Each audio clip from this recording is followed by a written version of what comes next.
എന്താണ് പരിപാടി? അപ്പം രാവിലെ തന്നെ അഹിമോൻ്റെ ഫ്രണ്ടും കളി തുടങ്ങിയിട്ടുണ്ട് കേട്ടോ. അപ്പം ഇപ്പം വെക്കേഷൻ ആയതുകൊണ്ട് തന്നെ വീട്ടിലിപ്പം നമുക്ക് ടൈം പോകുന്നത് അറിയില്ല. ഇവർക്ക് ഓരോ കാര്യങ്ങൾ ചെയ്തിട്ടും ഇവരുടെ പിന്നാലെ നടക്കേണ്ടതുകൊണ്ട് നമുക്ക് ആ ഒരു ടൈം രാവിലെ ആവുന്നതും രാത്രിയാവുന്നതും ഒന്നും അറിയുന്നത് തന്നെ ഇല്ല. പെട്ടെന്ന് ടൈം പോകുന്നുണ്ട്. വീട്ടിൽ കളിക്കാൻ ആരും ഇല്ലാത്തതുകൊണ്ട് തന്നെ റോഡ് സൈഡിൽ തന്നെയാണ് വീടുള്ളത്. അപ്പോൾ ഇതിലൂടെ പോകുന്ന അധികം അവൻ്റെ ഫ്രണ്ട്സ് ആയിരിക്കും.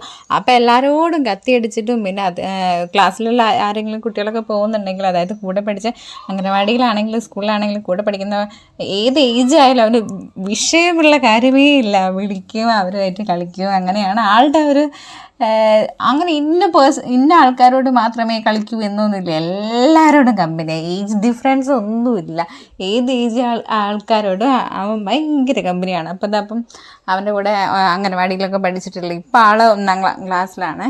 നിവിന്ന് പറഞ്ഞിട്ടുള്ള അവൻ അതിലൂടെ പാസ് ചെയ്യായിരുന്നു. അപ്പോൾ വന്നതാ രണ്ടാളും കളി തുടങ്ങിയിട്ടുണ്ട്. അപ്പോൾ വാട്ടർ ബലൂണൊക്കെ എറിഞ്ഞ് പൊട്ടിച്ചുകൊണ്ടിരിക്കുകയാണ്. അപ്പം ഞാനിതാ രാവിലത്തെ പണികളൊക്കെ കഴിഞ്ഞു. ഓൾമോസ്റ്റ് ഞാൻ രാവിലെ കപ്പ ഉണ്ടാക്കിയിട്ടുണ്ടായിരുന്നു. കുറച്ച് കപ്പ ഉണ്ടായിരുന്നുള്ളൂ. അപ്പോൾ അത് ഉണ്ടാക്കിയിട്ടുണ്ടായിരുന്നു. പിന്നെ ഗോതമ്പ് നുറുക്കില്ലേ, അത് ശർക്കരയൊക്കെ ഇട്ടിട്ടുണ്ടാക്കി അതുണ്ടാക്കിയിട്ടുണ്ടായിരുന്നു. ഇത് രണ്ടും എൻ്റെ മോന് പറ്റില്ല. അപ്പോൾ ഇത് കുറച്ച് പുട്ടുണ്ടാക്കി അവന് വേണ്ടി മാത്രം. എന്താണെന്ന് വെച്ചാൽ ഇതന്നെ ഞങ്ങൾക്ക് ഇത് സന്ധ്യയ്ക്ക്, അതായത് കപ്പ മാത്രം വയ്ക്കുകയാണെങ്കിൽ തികയത്തില്ല, ഗോതമ്പ് നുറുക്ക് മാത്രം വയ്ക്കുകയാണെങ്കിൽ അത് തികയത്തില്ല. ഒക്കെ കുറേശ്ശേ ഉണ്ടായിരുന്നുള്ളൂ. അപ്പോൾ ഞാൻ അതിങ്ങനെ കുറേ ദിവസം ഇങ്ങനെ കിടക്കുന്നു. അപ്പോൾ ഞാൻ വിചാരിച്ചു അത് വെച്ചേക്കാമെന്ന് വിചാരിച്ച് അങ്ങനെ വെച്ചതാണ്. പിന്നെ ദാഹിമോൻ ഉണ്ടാക്കിയ പുട്ടാണ്. പുട്ടിൻ്റെ കൂടെ മത്തി വാങ്ങിച്ചിട്ടുണ്ടായിരുന്നു, മീൻ വാങ്ങിച്ചിട്ടുണ്ടായിരുന്നു ഇതിലൂടെ പോകുമ്പോൾ. അപ്പോൾ മത്തിയാണ് കിട്ടിയിട്ടുണ്ടായിരുന്നത്. അപ്പോൾ അത് വാങ്ങി ഞാൻ എന്താക്കി പൊരിച്ചു കൊടുത്തു. ഇനി കറി ഉണ്ടാക്കാൻ എനിക്ക് വയ്യ. അപ്പം ഞാൻ വിചാരിച്ചു അതിൻ്റെ കൂടെ പൊരിച്ചു കൊടുക്കാമെന്ന് വിചാരിച്ചു. അങ്ങനെ അതാണ് അവന് ബ്രേക്ക്ഫാസ്റ്റായി കഴിച്ചിട്ടുണ്ടായിരുന്നത്. ഞാനിതാ ഉച്ചത്തെ കറി വെക്കുന്ന പരിപാടിയിലാണ്. അപ്പം അതിൻ്റെ ഓരോ കാര്യങ്ങൾ മുറിച്ചുകൊണ്ടിരിക്കുകയാണ്. ഇവർ ഫ്രണ്ടിൽ നിന്ന് കളിച്ചുകൊണ്ടിരിക്കുകയായിരുന്നു. അപ്പോൾ ഇവർ റോഡിലേക്ക് ഇറങ്ങുമോ എന്നുള്ളൊരു ടെൻഷൻ ഉള്ളതുകൊണ്ടാണ് ഞാൻ പറഞ്ഞ ബാക്കിൽ നിന്ന് കളിച്ചു വന്നു. പിന്നെ എനിക്ക് അടുക്കളയിൽ നിന്ന് പണിയെടുക്കുന്ന സമയത്ത് ഇവരെ കാണുകയും ചെയ്യാമെന്ന് പറഞ്ഞിട്ട് അങ്ങനെ ബാക്കിൽ നിന്നായി ഇവരുടെ കളി.